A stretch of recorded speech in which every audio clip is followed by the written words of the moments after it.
এইভাবে ডিম রান্না করলে কী যে মজা হয়, না খেলে একদম বুঝতেই পারতাম না। সো হ্যালো এভরিওয়ান, আসসালামু আলাইকুম। কী অবস্থা সবার?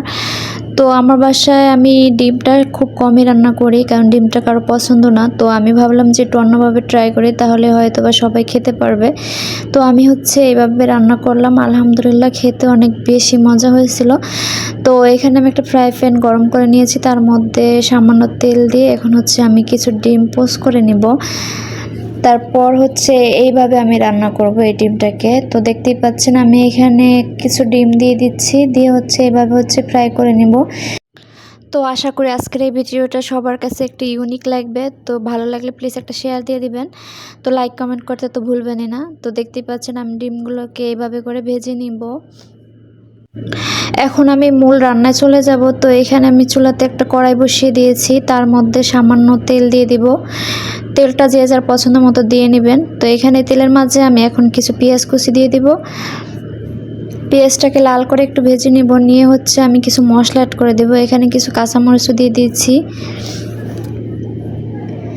তো এবার তেজপাতা, মাংসের মধ্যে যে মশলাগুলো দেওয়া হয় সাধারণত ওই মশলাগুলোই আমি দিব, কিন্তু সামান্য পরিমাণে তেজপাতা, এলাচ, দারুচিনি, তারপর কিছুটা গোলমরিচ আমি দিয়ে দেব। দেখতে পাচ্ছেন পেঁয়াজটাকে আমি লাল করে ভেজে নিয়েছি।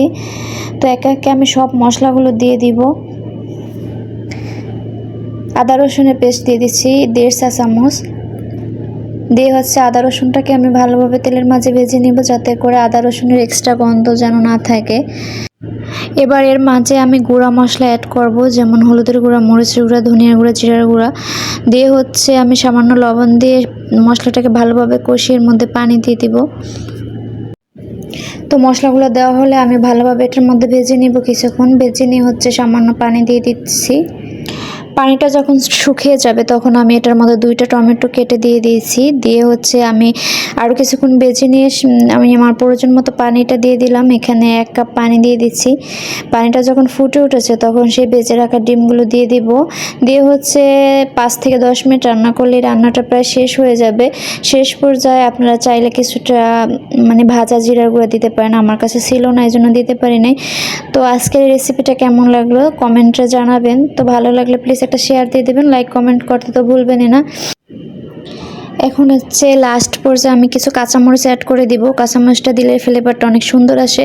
Thank you for watching. আল্লাহ হাফেজ।